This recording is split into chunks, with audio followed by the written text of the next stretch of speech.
over today in a little more detail and show some pictures. And you'll see the reading is basically a Orbital Mechanics 101. If you want to do it, the book is a bit expensive, but it has a lot of pictures. And so that's why I like it. And it's a good way of really getting deep into how this all works. So Chris, how are you doing today? Doing fantastic. Got back from up north and great 4th of July. Yeah, it was an amazing Independence Day weekend, celebrating a quarter of a millennium of freedom and everything that President Trump did, and the celebrations were spectacular. Absolutely. I heard it was 820,000 fireworks. Yeah. Setting a new world record in DC. Yeah, that's crazy. And it was amazing. And I know that, looking at it remotely for me is nothing compared to being there in person. So right. I wish I could have been there in person, but I'm heading back up there tomorrow. So I'll get to see the aftermath anyway. So Chris, what I'd like you to do is, just as we go through this, I want you, as I talk about the realities of orbital mechanics and what space can do that earthbound techniques and technologies cannot do, I'd like you to just jump in with implications for the information system. And again, one thing we might as well address up front too. One of our listeners last time asked the question,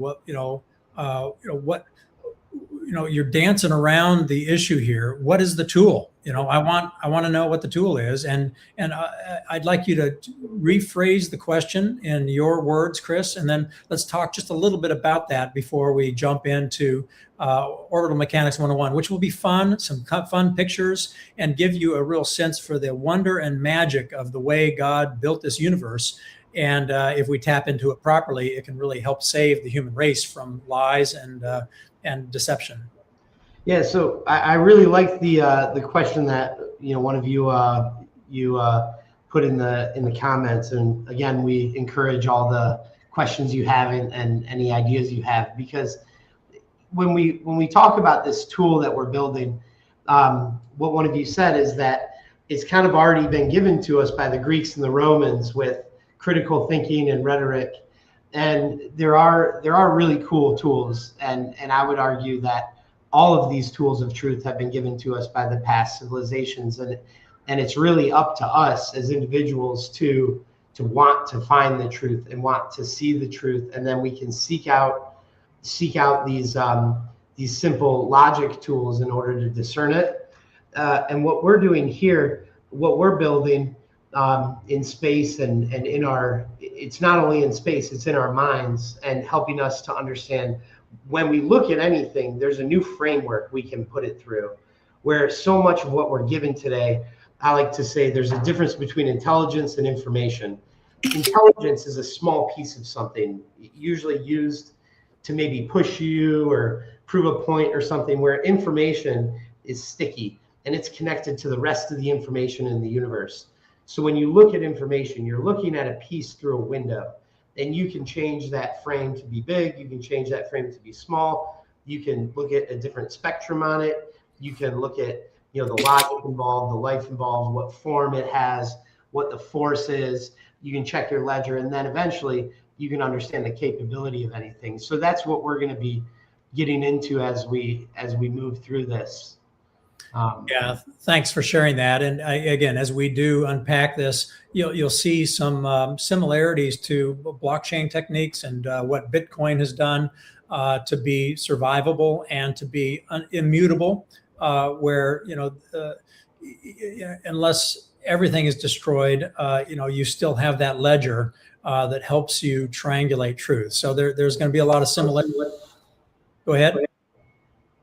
Yeah, and also I think that when you take any class, you don't get the final lesson on the first day. So we're going to kind of chip away at this and help give you the tools to see what we're seeing. So it might take a bit, but we promise there's a lot to come here. Yeah, there is. Okay, so let's go ahead and get right into this. And I'm going to go ahead, Chris. Or I guess I'm hearing a little feedback from your system there. So I thought you were trying to say something, so forgive me for that. But what I'm going to do is I'm going to show a very basic picture here for everybody.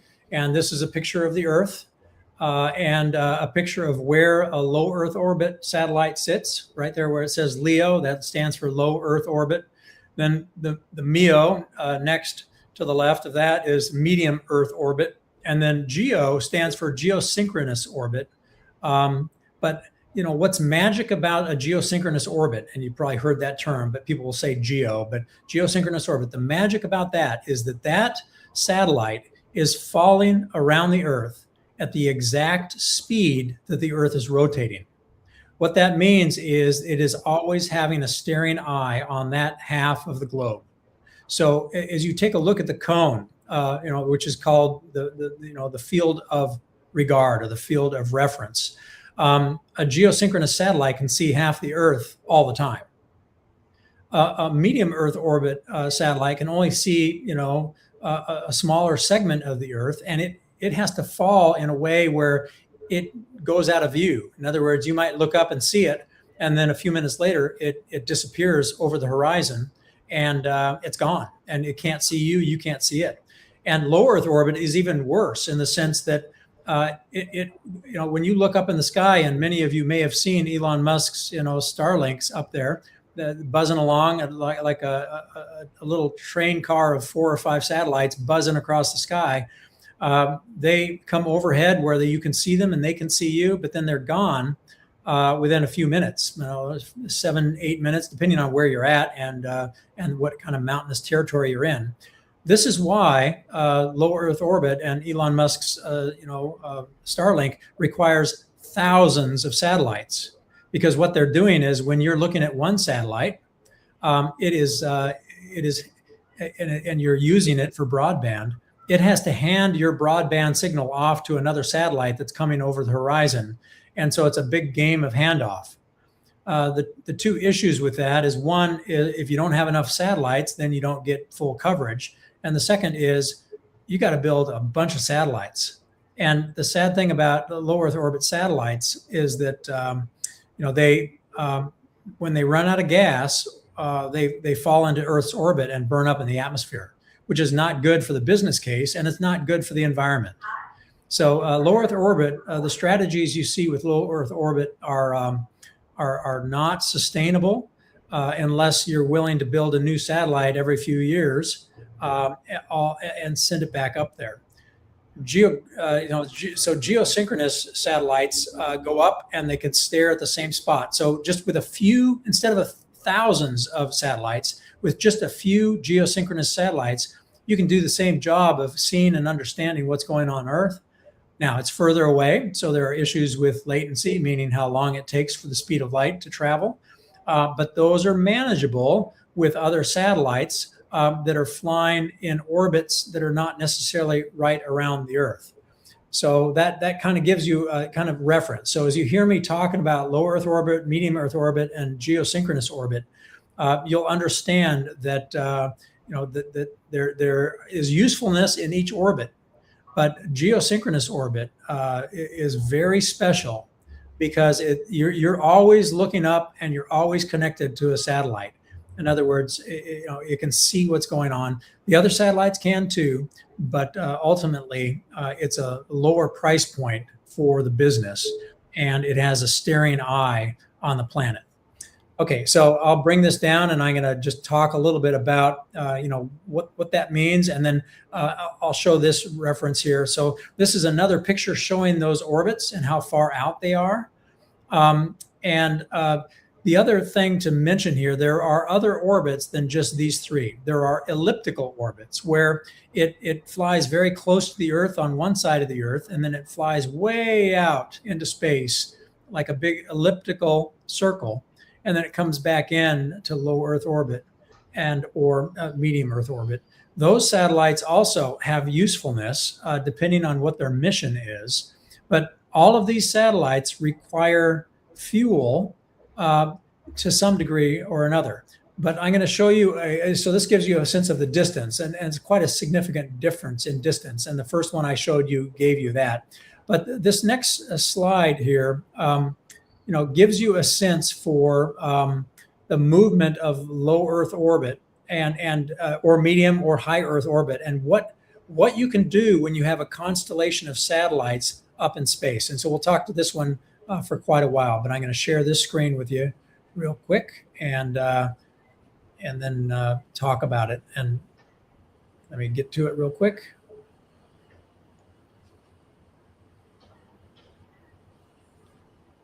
There we go. I'm going to hit play on this. And I'm going to come back to you. One other, actually, there's another picture I want to show you before we really dive deep into the consequences, meaning what does it mean, all of these things, to fly at these different orbits and be in these different places. So let me go ahead and stop sharing this and come back to you here and show you this picture, because this will help with some of that. Okay. Sharing my screen, and I'm gonna go ahead and, okay. Can you see that now? No. Okay, let me bring it up onto the screen then. Here we go. There you go. Okay, see that? You see that, Chris? Okay, yep. So this is an example of a geosynchronous orbit that is motoring itself around the Earth, and it's doing so. And I'll go ahead and hit play again on this, but it's doing so where it is always looking at the same spot. Now, that field of regard here that you see is showing a small focused area, but depending on the size of your aperture and the technology, you can use these phased array radars where you can look at half the Earth, or you can focus in on a small area, depending on what your mission is and what you're trying to do. So this gives you a sense for why geosynchronous orbit is so valuable, because you can do some amazing work at understanding what is true on Earth with a very small number of satellites, meaning it's more affordable. And this is something that the human race has never really done before. What we're talking about, what we're designing here, is something unique. So as we are, so I'll remove that, and I just want to kind of mention the difference between a linear model of delivery and logistics primarily. But the reason I bring up the word logistics is because information is logistics. It's ones and zeros. Information is in packets, and it's the logistics of how you can see and understand information and how you can deliver it then to the customer that really matters here. And so I'm going to give you this statement, which you've heard me say before if you've listened to these shows, but we're going to really dig into it today. The reason space is powerful at telling the truth is because on Earth, we use linear systems in a large part to deliver information. And in space, we can use a network. Now, there are networks on the ground, and we're going to talk about that a little bit, but we're going to talk about why the network in space is different than the network on ground in all the attributes that are important, like speed of knowledge, speed of decision-making, resilience, the ability to defend yourself against somebody who's trying to tell a lie. We're going to touch on all of that as we go through this. But here's the example between the power, the economic power of a network system versus a linear system. And I use the mail as an example. So the old-fashioned mail, you got to buy a stamp for however godly much it is these days per stamp, which is quite a bit, the better half of $1 to put a stamp on a letter. And that's a linear model of communication. I write you a letter, Chris, and I send it to you, put a stamp on it. If I want to send that to 1,000 people, it costs 1,000 times more than sending it to you. And so let's compare that with a network model, which is the internet. If I want to write you an email, it really, or to you or to 1,000 people, it's about the same price because you're just paying for the broadband and for the computer and for whatever service you use to type in the email. And that's the difference in economics between a linear system, which is the mail service in the US, or a network system, which is the internet. So this is the transition I'll take from linear systems on Earth for information and going into space. Comments on that, Chris? Yeah, could another example be like when Netflix came out originally, they would mail you a disc. and you put that disc, you put the DVD in and watch it. And this is right after Blockbuster where you go rent it. Yeah. But then Netflix started hosting, they started where they would only need one file of the video, and then they're allowing people to stream that video over the internet. Right. Yeah, that's another good example. So, so I'm going to show you an image where we'll talk about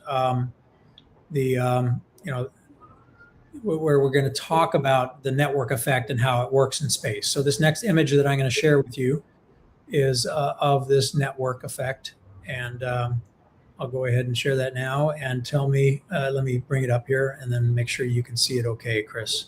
Yep. So our viewers can. Okay, can you see that? Yep. Okay, so this is an image. If you look closely, you'll see those little green dots moving. Okay, those little green dots are satellites. These satellites happen to be in low Earth orbit, so you can see that a satellite over a point on the Earth can really only see a certain width of distance on the surface. But when these satellites, and so then if you go out to geosynchronous orbit, those can have a staring eye on everything you see right now on the Earth. This is half the Earth, and now you can see everything happening on half the Earth. So 2 satellites, one on either side, could theoretically allow you to see all the pattern of life on Earth. Every car that's driving, every bicycle that's pedaling, every ship that's sailing, every person that's walking. You can see everything, okay, with technologies we have. So you see it in the movies all the time. But this is why space is valuable in the information age, because our enemies are planning on using this to steal away your privacy and to understand what's going on, so they can steal, cheat, and lie to gain an advantage, whether that advantage is control of you, control of your money, control of your freedom, which is what we're seeing right now in our society and what we're fighting against. So this is an example, and I'll use the analogy of your smartphone. Your smartphone right now is anchored to a system of about 1 million cell towers in America. And even though there's almost 1 million cell towers in America, you still get only 0 bars in West Texas in many cases, or at the bottom of the Grand Canyon, because the cell tower has to see you. And if you're in an area where there's not a lot of customers, AT&T or Verizon or these carriers have no incentive of putting a cell tower out in the middle of nowhere where there's only 2 people that live. Now, the government has tried to solve that problem by forcing these companies and basically augmenting their investment so that they build a cell tower in a place where it doesn't make any business case, but they do it anyway so that there's a safety net for people that need to get in contact with authorities for first responders or an emergency. But it is a very, very expensive model, and so this is why smart business leaders, and the one I'll bring up is the company Link, it's called, but they were the first ones that really put together this idea of a satellite faking its way into you thinking that it is a cell tower. So now, what you'll see on your smartphone is if you're in a place with no cell towers, it'll say SOS, or it'll give you the option for satellite coverage, meaning you can now talk to the satellite. Now, it's still a bit too expensive, but once Link did that and proved it out, Elon Musk saw it and said, that's a damn good idea, and he built his own. And like with most things, even though Link had patents, all you have to do is change one ingredient in the recipe, and you're no longer violating the patent.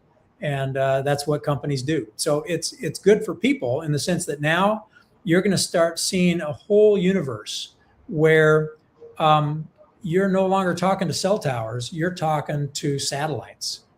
And that is now a network where every other satellite is talking to every other satellite. Cell towers can only talk to each other if they can see each other.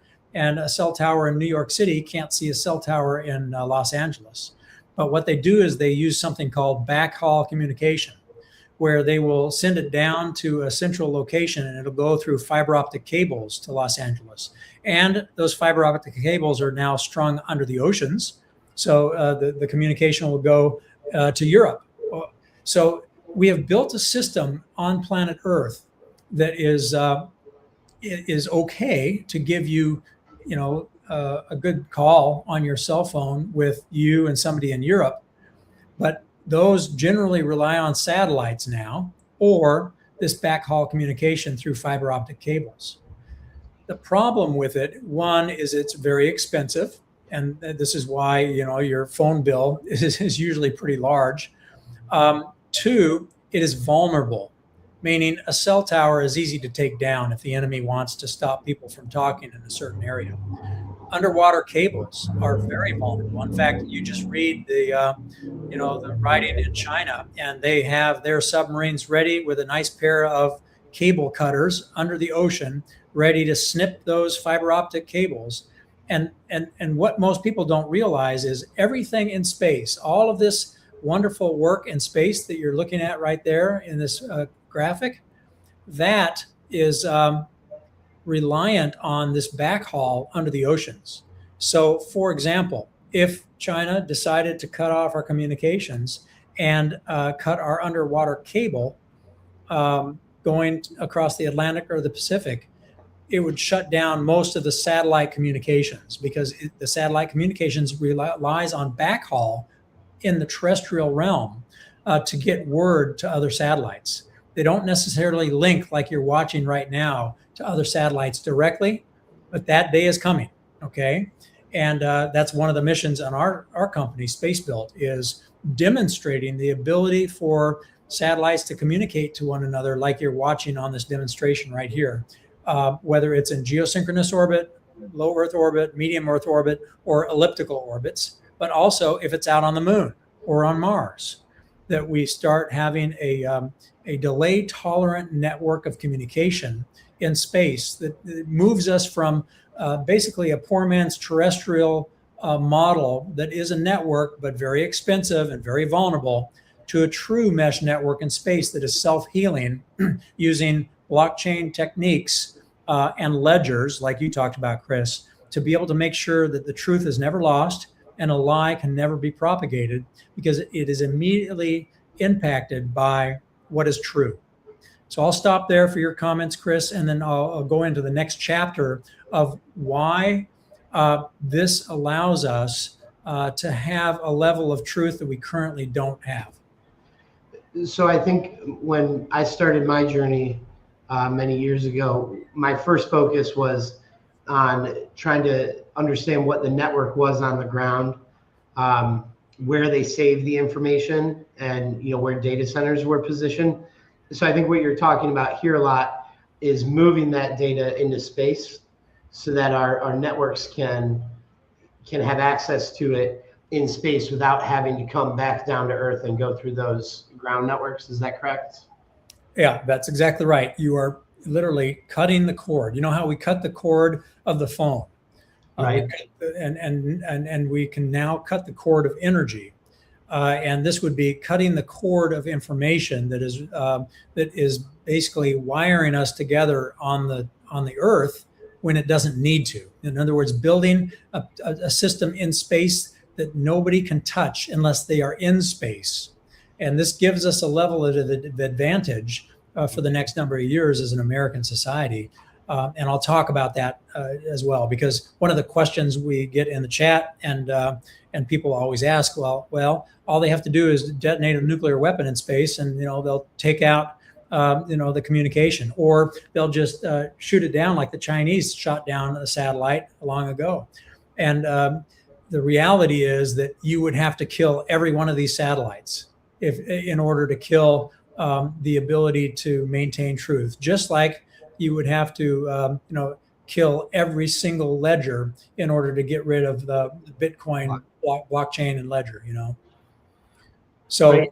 This allows, what we're talking about here is going to allow us to bring these freedoms or these possibilities to the rest of the world as well. That's right. So that's one of the central points of this journey of truth. Mm-hmm. The central question of why does space give us a path to truth? Why does space give us a path to truth? And so now that we kind of have this foundation, I'm going to show you another. Well, let me just show you a fun picture first. This is a picture of one of our satellites, space-built satellites in low Earth orbit. So you can see the horizon. You can see how low it is, but it's doing a job. But it is, going to be able to link to every other satellite that's up there, the fleet of satellites. And then let me show you another picture of, this is another one in low Earth orbit, motoring around. This one happens to have a nuclear reactor in the center that's bringing power not only to this satellite, but it can beam that power to other satellites, and it can beam it to the ground so that you can be out in the middle of nowhere, and now you can have electricity if you have a rectina. So, this is the technology that's coming to a theater near you, and this shows a satellite motoring around in low Earth orbit, because again, there's usefulness in low Earth orbit, but if you want to have 24/7 constant coverage, you have to have thousands of these, and that's very expensive. And this is why we do this one, and I'll add this picture now. This is some of our satellites. They're all modular, so you snap them together and you can have a large transponder farm or a phased array radar or a large telescope. And this is out in geosynchronous orbit, where it's falling around the Earth at the same rate the Earth is rotating. Therefore, it is constantly staring at this half of the Earth. And so that gives you constant coverage where you don't blink at all, because you lose a little bit when you hand off from one satellite to another. You can sometimes lose some fidelity, or a few seconds, a few frames of what truth is, of what's going on.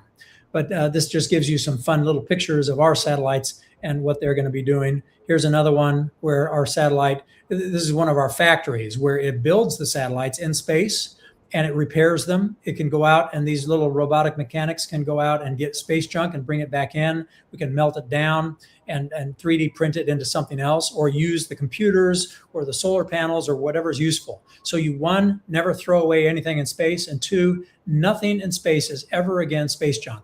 And nothing ever again will fall into the atmosphere and burn up to be microscopic elements of pollution that fall down on people's heads. So there's a lot of benefit in all of those things. But let me bring up this other picture. And what I'm going to do on this one is I'm going to be able to kind of show you a representation of how why this matters for people all over the world. Here we go. I'm going to bring it on the screen in just a second once I hit play.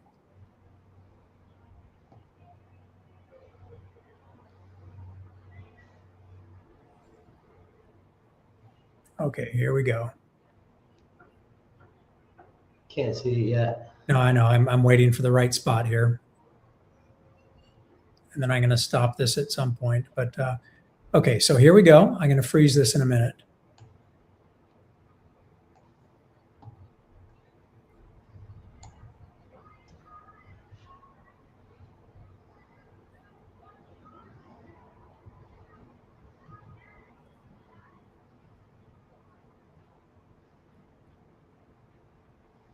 Okay.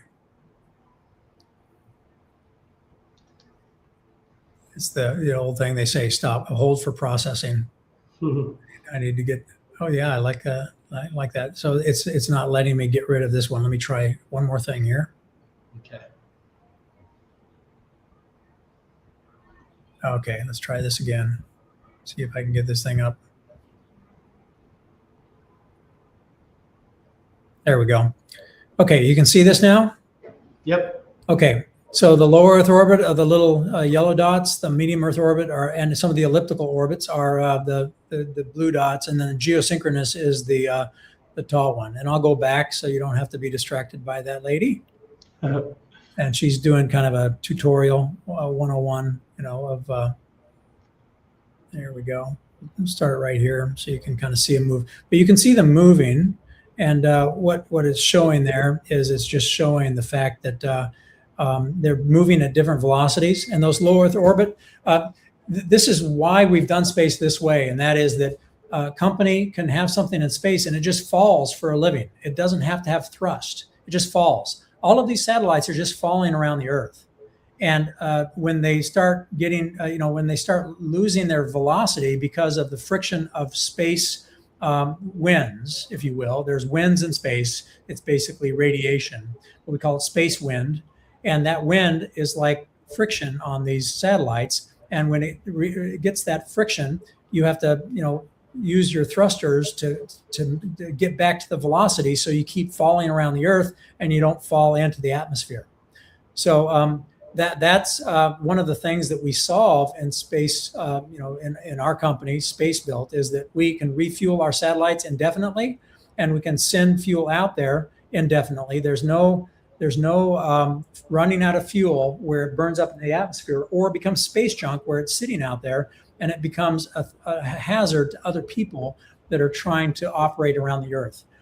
So now let me take this foundation where we've talked about the different orbits.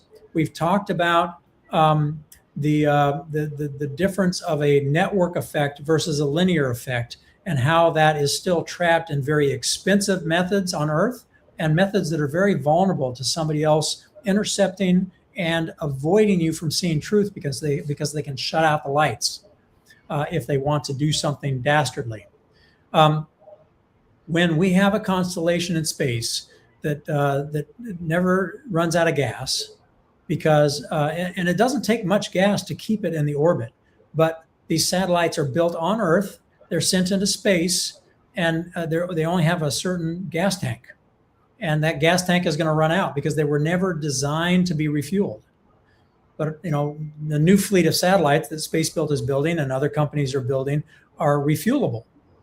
And so now we're moving from the analogy where going into space would be like buying a car on the lot that's brand new and it's full of gas, and you drive it till it runs out of gas. Then you have to go back and buy a whole new car to finish the trip.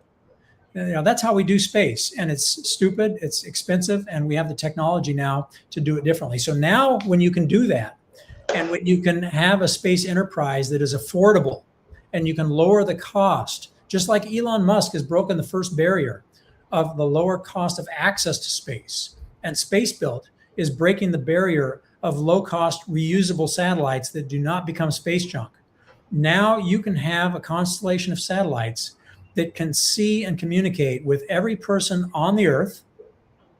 And it's more than just see and understand what's going on. It's the ability to deliver information at the speed of light to anyone on the Earth, to deliver information, not just information, but energy to that person if they have a rectina. And because of the low cost access to space and the ability to mine asteroids, you can bring the trillions of dollars worth of resources on an asteroid, and you can bring it back to Earth, and you can land it on Earth as light as a feather, because now you have fuel.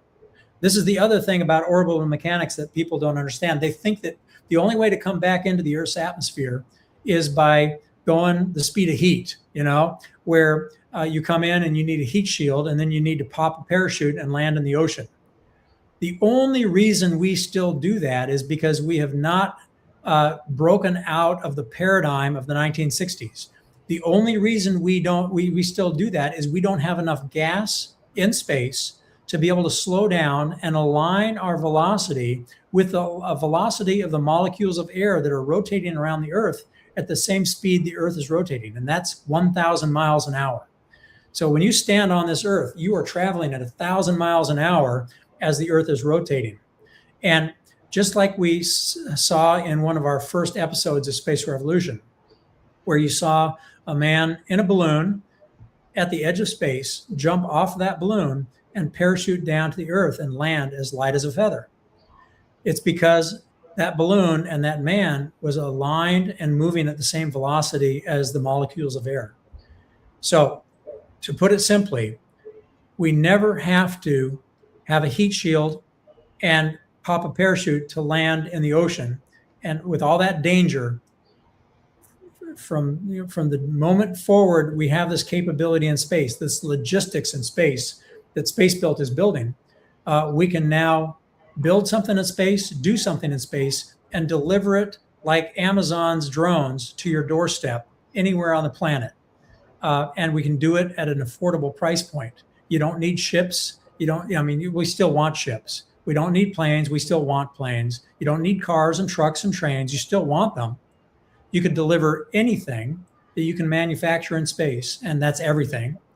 And because all the materials in space are the same materials on the Earth, and you can deliver it to any point on planet Earth.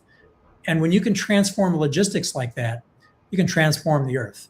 Now, we're going to focus on truth and information, but that gives you the context for how the entire economy of the entire human race is going to change. And this is why the space revolution is the revolution of everything, because of these dynamics that we've never been able to tap into before as a human race, that we can now tap into now. And why the first step, the first thing we're going to do is the information. Given this logistical reality and the low price points of this logistical reality, we are going to deliver information in a way that is truth-telling.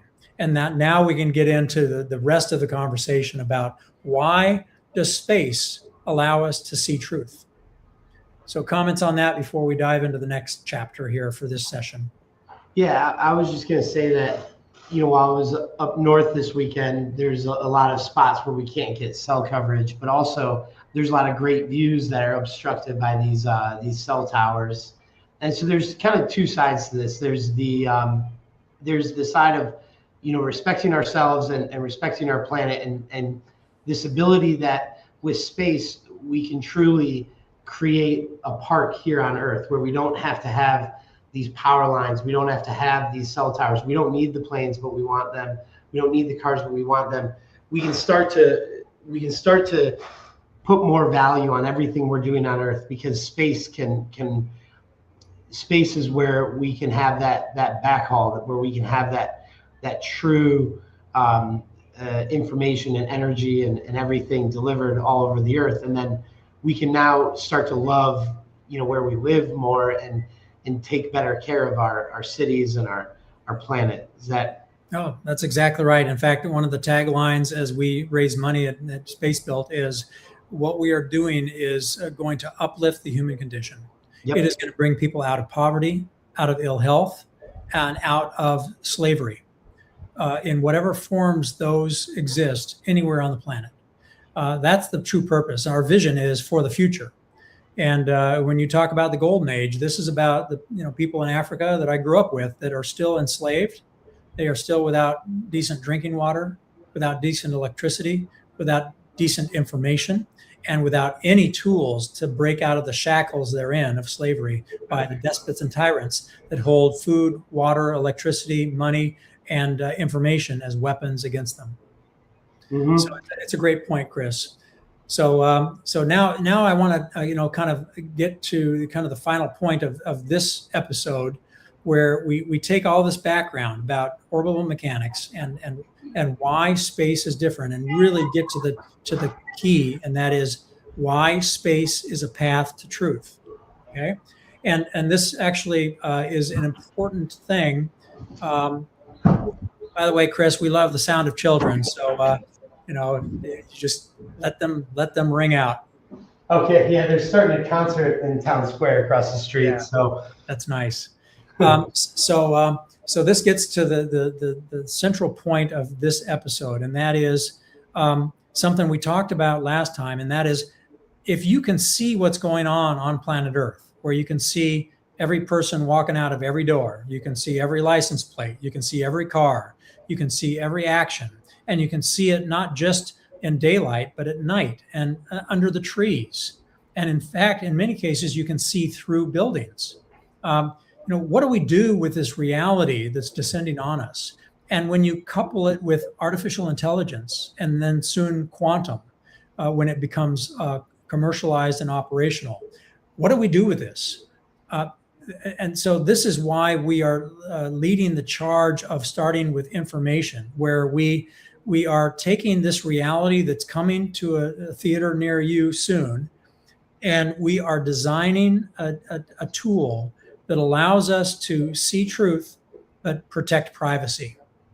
That people deserve their privacy, and it can be a slippery slope. And there are people that would say, well, if it's a slippery slope, and if we're able to see all this stuff, let's not do it.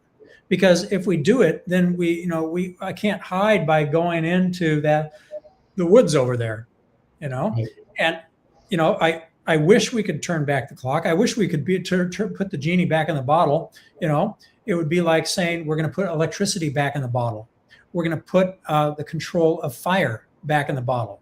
We're going to put the internal combustion engine back in the bottle.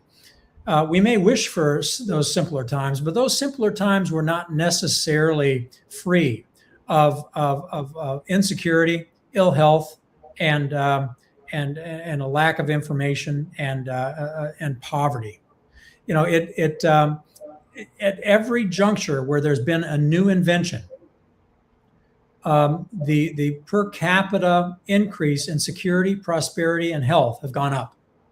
So even though the human race is a mess, and it's messy, people are messy, and we are sinful creatures, somehow God has allowed us to always increase the per capita people that are in prosperity, health, and security. And so if we believe that trend line that is as old as time, then our job is to take these discoveries that have been popping on the horizon of humanity, and that is space travel, quantum, AI, and have good men and women design those tools into something that is helpful, that puts our enemies on their heels. Evil people that want to use it to lie, cheat, steal, or spy on you are prevented from doing so. And good, peace-loving people that love God and love other people as God loves us are the masters of these technologies to usher in the golden age of peace, prosperity, and health. So these are the choices we have: bury our head in the sand and do nothing, or courageous pioneers that are mavericks going out there and designing tools to defend our freedom, our civil liberties, and our privacy. That's what we're doing here. And I want that to be very clear to listeners, because it's so easy for our enemies to try to stoke fear, uncertainty, and doubt in our minds, saying, oh, this is dangerous. Ooh, this is going to destroy freedom. That is a refrain as old as time as well, by those people that currently hold power. But the people that currently hold power are not doing a very good job, because look at all the people that are in slavery, even Americans, and we have the tools to get out of it. So we've got some work to do here, but this kind of sets up this next piece, and I'll keep this short so I get your response on this, because you're the one that has the design. You're the one that has seen the physical universe in a way with such clarity and such ability to design a tool for triangulating truth, that you're the real expert here. But what I will tell people is that when you can now see what is going on in the world, and you can design systems that allow everybody to phone a friend and to see what's going on in their environment, you can simultaneously design the tools where when they see something going on, or somebody says something, or somebody does something, you immediately have access to whether that is true or not. Okay? Yes, you will never be able to avoid somebody just lying to you out of their heart because they want to kill you, or they want to dominate you, or they want to hurt you in some way. But the good news is, over time, that internal lie that they are telling you from their heart will be revealed, because the truth always comes out eventually. And what we're talking about is a tool where every person on the planet can immediately fact check truth, not based on somebody else's opinion, but on physics, okay? And what is. And that if somebody is lying to you out of their heart, you will figure that out much faster, because there will be a track record of that person and their lies that is revealed in the truth domain. That's what we're going to build here. And it starts with access to space that is affordable, so we can design these tools to give everybody an even playing field in this narrative warfare, this information warfare, where only those that own the information systems and own the media are the ones with the advantage. Now we even the playing field, where every human being, no matter how much they make, no matter where they live, no matter what they believe, they have the same access to truth as the richest man in the world. Yeah, I want to share an example, and my numbers aren't going to be accurate here, but just it'll give what we're looking for. So I was working on something once, and this group was presenting this project to us, and they wanted to make an app for truckers, and they said, we're going to get 7 million new users over the year, and it took me 10 seconds to say there are 700,000 trucks, driving in the U.S. So this idea of information where it's all connected allows us to see this truth where that person wasn't lying to me. They were being overconfident, but their information, it wasn't information. It didn't make sense. It wasn't good for me to hear, or our business to hear, because it didn't track with what was real and what was true, which is we know how many trucks there are. We know how many tractor trailers there are driving in the US. So there's things like that. And then the other thing I wanted to bring up is just this idea of connecting the entire human race to each other. So we've lived, for in the last 4,000 years, we've lived in different kingdoms and countries and networks, and we've kind of been stuck in these information silos, and the people in power really wanted to enforce those. And you get your information from us. You don't get your information from other people. Even now, we're not getting information from other countries about things. And the idea that we can connect the human race to each other from space is going to light something up in all of our minds, just like COVID did, where all of a sudden we were all connected because we were all potentially going to get the virus, and it travels through. It doesn't care about our borders. It doesn't care, about your race. It's going to go after you. No matter what, you think about COVID, it did something to our minds. This revolution is going to do something to the minds of the human beings on Earth, all 8 billion of them. And that's going to open up this area in our brains that allow us to think and allow us to question, and it's going to bring us together in a way where we're going to start wondering, okay, I've received a piece, I've received something from you. Now I'm going to put it in perspective. And I'm going to say, how does that apply to the rest of the situation? And it's going to create, going back to that comment, it's going to create more critical thinkers, and it's going to give our minds kind of these natural critical thinking tools that maybe we lost when we got so isolated in our different cultures. No, that's a good point. I want to bring up two really good questions that are in the chat. One is that, if we give oversight to, who do we give oversight to? And those oversight individuals, if they're observing us, they need to make sure we are aware of the monitoring. And, that's a great question. And then the other one is that, granting these authorities, does it mean we should have access to everybody else on the planet? Just because we can have access to everything, should we have access to everything? So let me address both of those because they're great questions, and these are the guardrails that we have to have on this. What I will tell you is that when you design, a system, well, let's take Bitcoin and blockchain, for example. Mm-hmm. That is a system that is a trustless system. In other words, nobody's in charge. Because everybody can see the rule set, and they can see if somebody deviates from the rule set, and really all of this hinges on the fact that you believe there are more people on this planet that are willing to be good and willing to not kill and enslave their brother than there are those that are intentionally devious and evil and want to enslave other people for their own benefit.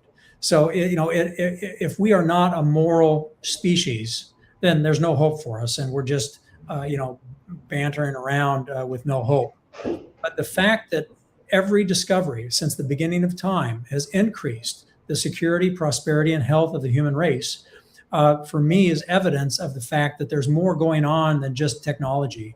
And again, you're not going to stop it.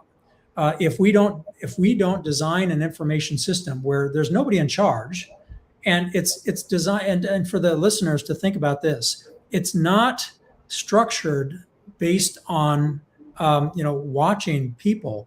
It's structured based on physics, meaning it can't hallucinate. It's based on physics, and it's designed so that the information is only going to be something used when there's something that has happened that is detrimental to humanity, detrimental to people, victims, slavery, trafficking, financial mischievous behavior, money laundering. The things that the way this is designed is not going to give authority to any one person that's in control of this. It's a system that we invest in because we want to see truth. It's a different paradigm, but it is also something we have to watch, because every tool can become a weapon. The understanding of nuclear became a weapon, and now we're trying to get rid of those weapons and use nuclear for safe and pure, clean power. These journeys oftentimes go into areas of risk. But again, to not take the step when we know for a fact others are going to build systems that will connect all of us with each other. They will build systems that can observe and monitor, and they will not be constrained by morality. This is really a journey where we, as good people of the planet that are moral, that abide to the best of our ability by God's way that he has given us, by truth, because he is the truth, that we as an army of soldiers for good are going to design information systems that help keep us free and help reveal the bastards that lie to us. Mm-hmm. It's really, it's a next step in the narrative warfare, the information warfare that we're already victims of. And there is a tool out there that can actually reveal these liars for who they are and where they sit. And it's using physics. It's using the way the world is structured, the way the universe is structured, to be able to reveal this truth, and then guarding against these traps that our viewers are rightfully pointing out, where if you don't do it right, you can you can basically enslave yourself in the information system. But Chris, your point is really important, and that is the objective of this is to provide truth to people around the world that can literally learn how to think critically with information that is true and gang up on all the bastards that are lying to us and trying to enslave us.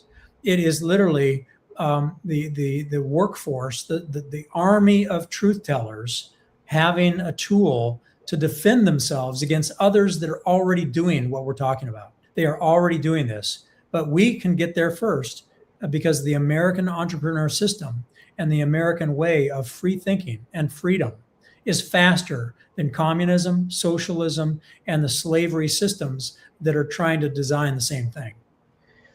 Yeah, and I think also the who asked that question, that's a great question about who do we give authority of this to. We give this authority to God, and we give this authority to the universe and nature, just as they did in the Declaration of Independence. And something that I worked through a long time ago was this concept of, throughout time, in one of the future episodes, I'll bring up and walk through the Babylonian goal year. It was a really, really, really unique tool that there were these people that would, when you became the king of Babylon, these people would come out of the woodwork. They spoke a different language. Nobody knew about them. And they would give you this tablet, and it was a goal year. It basically put everything that was going to happen in the sky for the next 79 years, all the planets and all the things. And it allowed the kings to kind of make stuff up, like, I'm so angry with you guys, I'm going to block out the sun tomorrow. And then the sun would go out the next day, and it was an eclipse. But what we're doing is we're going to give everyone that information. And then when we give everyone that information, you can't change it. You know, I don't have the authority.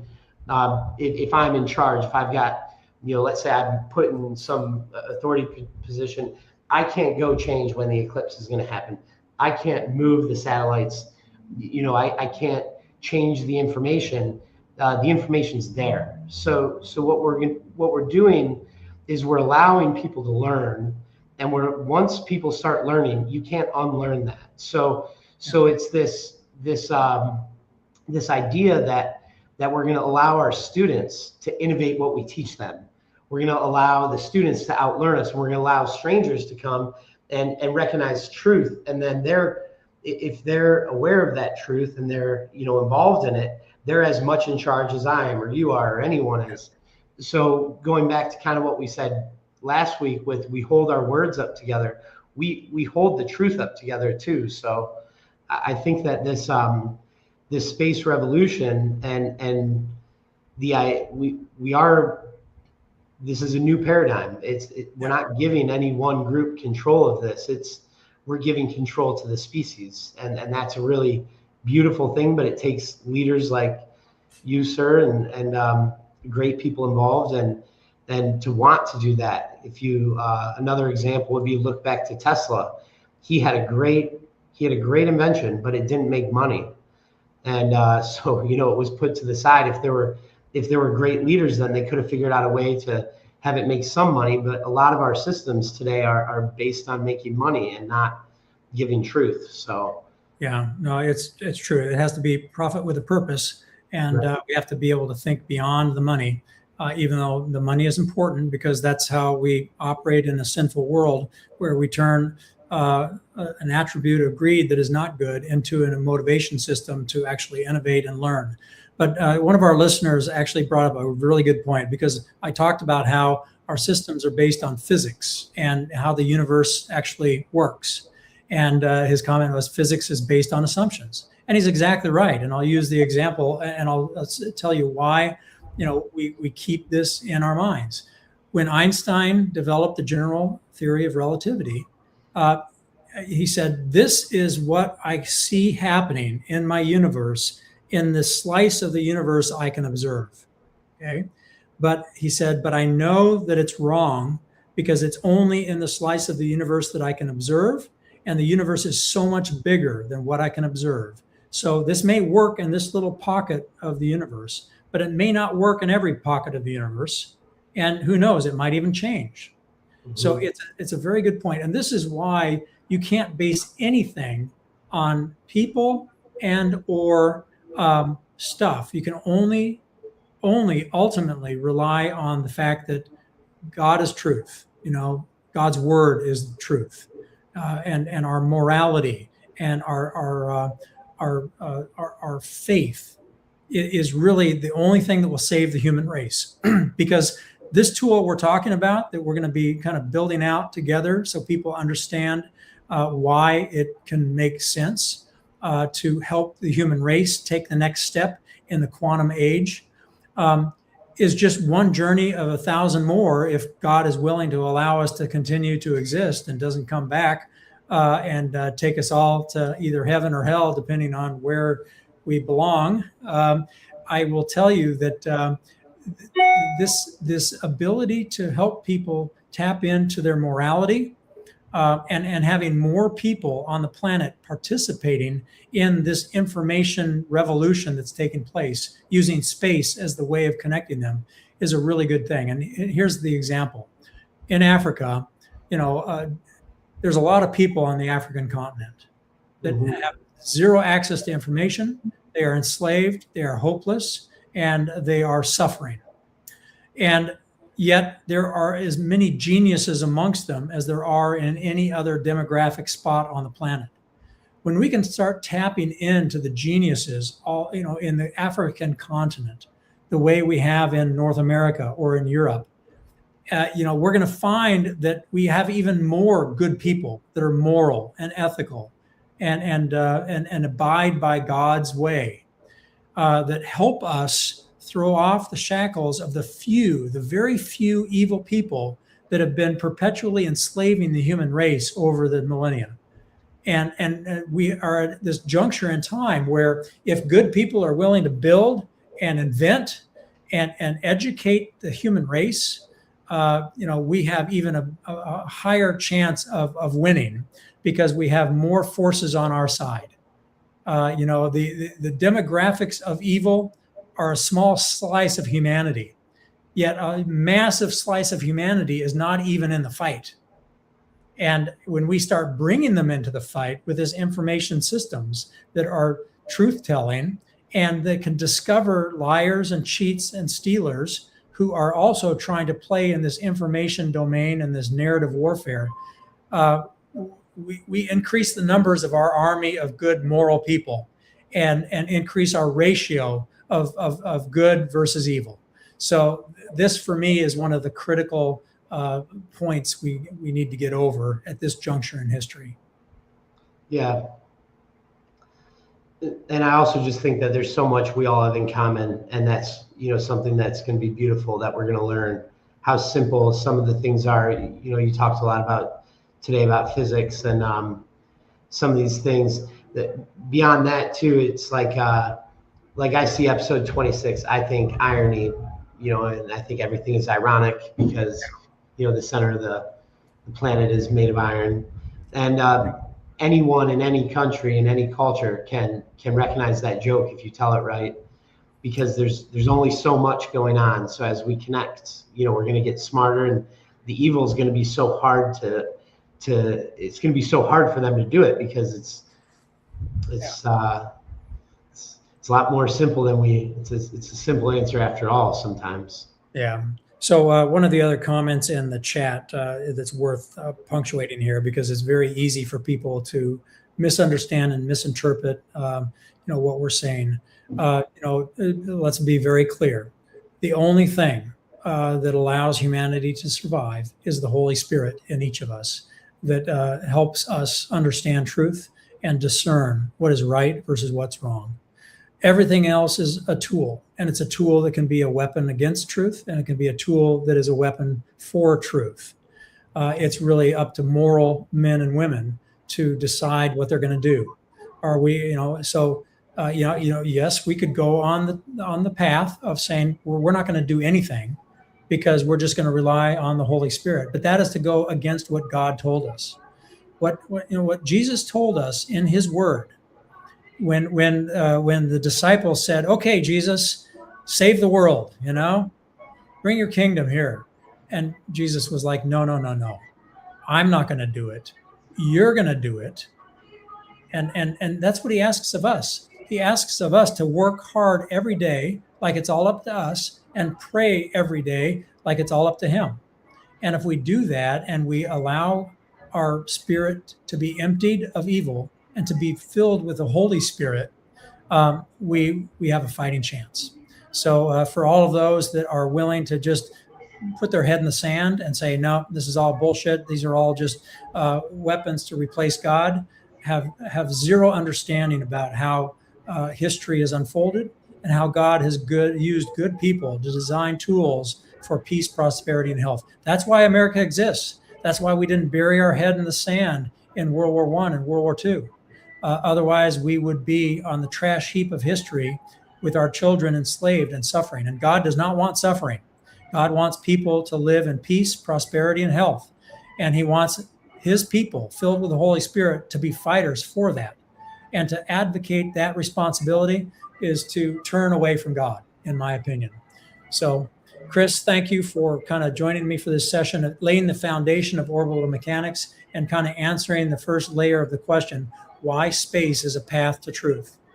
And I appreciate the listeners. And for the listeners, this is about you learning this on your own and not being spoon-fed. So read the book that's in the comments, and more importantly, do your own homework and bring us back your questions and your thoughts. And we're happy to banter about every one of them, especially the ones that are very critical and very suspicious, because that's the path, the narrow path to success. Thank you, sir. Okay, you have a great day, and we'll see you guys next week. Thank you.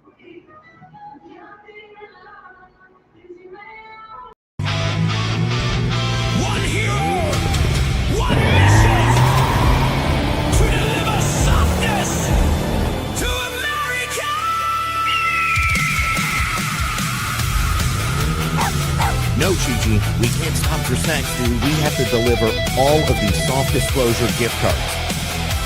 He goes by Zach Payne. The motion detector!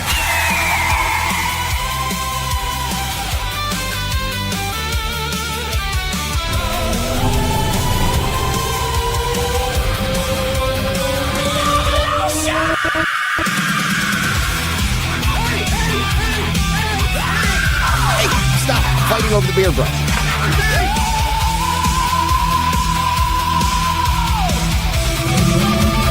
Life finds a way. Hydrate your elbows, moisturize your soul. Feel the rhythm together. Makes you feel alive and let the lotion roll. Soft disclosure, hear the cry. Maximum softness, do or die. Muffin, hit it.